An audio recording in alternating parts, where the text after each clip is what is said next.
Polisi tidak berlama-lama untuk merampungkan penyidikan kasus tabrakan yang menyeret Rashid Rajasa yang merupakan putra Menko Perekonomian Hatta Rajasa. Tanpa penahanan tersangka dan rekonstruksi, berkasnya telah dilimpahkan ke pihak kejaksaan.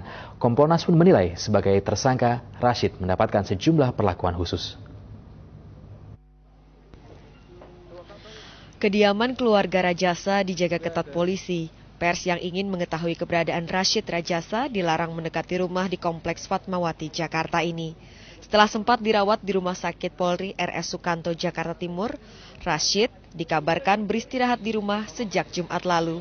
Tidak seperti tersangka kasus kecelakaan lain, putra bungsu Hatta Rajasa ini diperkenankan pulang ke rumah sambil menunggu kasusnya disidangkan. Rashid pun tidak perlu menunggu lama karena belum sampai 1 minggu berkas penyidikan kasusnya telah dilimpahkan ke Kejaksaan Tinggi DKI Jakarta.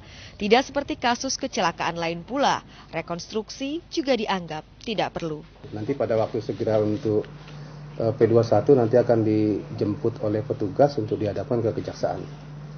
Kalau penyidik masih perlu keterangan dia, ada wajib lapor, Pak? Kalau penyidik perlu keterangan, sewaktu-waktu bisa dihubungi dan bisa dihadapkan.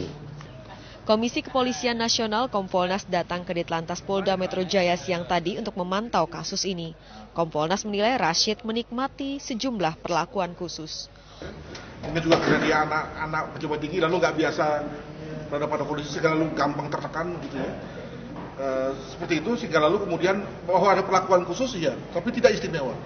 Dan apalagi kalau dibandingkan dengan yang sejajar ya, gitu ya. Hal-hal yang begini ini itu banyak terjadi. Polisi tidak menahan Rashid karena kondisi kejiwaannya dianggap belum stabil serta penyakit mah akut yang dideritanya.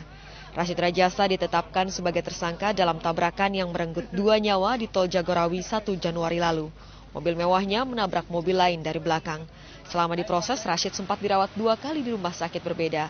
Tim Liputan 6 SCTV melaporkan dari Jakarta.